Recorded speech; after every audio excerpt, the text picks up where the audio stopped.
আজ আমরা এমন একটা বাড়িতে চলে গেছিলাম, সেই বাড়িতে নাকি ভীষণ ভয়ঙ্কর ভয়ঙ্কর কাণ্ড ঘটে। সেই বাড়িতে যাওয়ার পরে আমার তো পুরো গায়ে কাঁটা দিয়ে উঠছিল।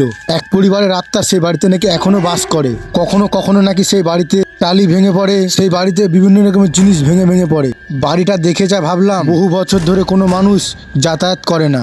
ওখানকার একটা মানুষের কাছ থেকে শুনে নেবো এই বাড়িতে কেন কেউ এখনো আসে না। দাদা, শুনলাম এই জায়গায় নাকি খুব ভয়ঙ্কর জিনিস কিছু একটা বাস করে।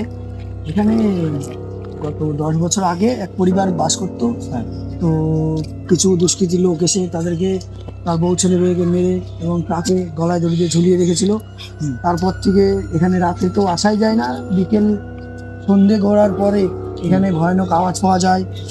কোনো সময় দেখা যাচ্ছে মেয়ে ছেলে কান্নার আওয়াজ পাওয়া যাচ্ছে, কোনো সময় দেখা যাচ্ছে নুপুরের আওয়াজ পাওয়া যাচ্ছে। আচ্ছা, তুমি কি সেটা দেখেছো নিজের চোখে? আমি দেখিনি, তবে আমি পাড়া প্রতিবেশী কাছে শুনেছি, আমি নিজে ফিল করেছি। আমি রাস্তাতে যাওয়ার সময় আমি নিজে দেখেছি এরকম ভয়ানক আওয়াজ হচ্ছে, রাত্রিরে যাওয়া যায় না দিক দিয়ে। টালি ফালি এইগুলো দরজা ফরজাগুলো কোথায় গেল সব?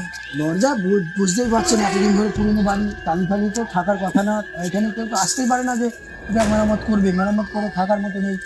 রাত্রে টালি ফালি একাই মনে হয় ভেঙে পড়ে যাচ্ছে, কিন্তু কিছুই হয় না। পরের দিন সকালে আসলে ভালো হবে, ওই ভয়ে তো আর কেউ আসে না, ওই একাই নষ্ট হয়ে পড়ে গেছে।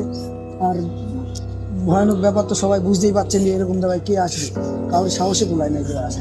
আচ্ছা, তোমার বাড়ি কি এখানে? হ্যাঁ, আমি স্থানীয় লোক।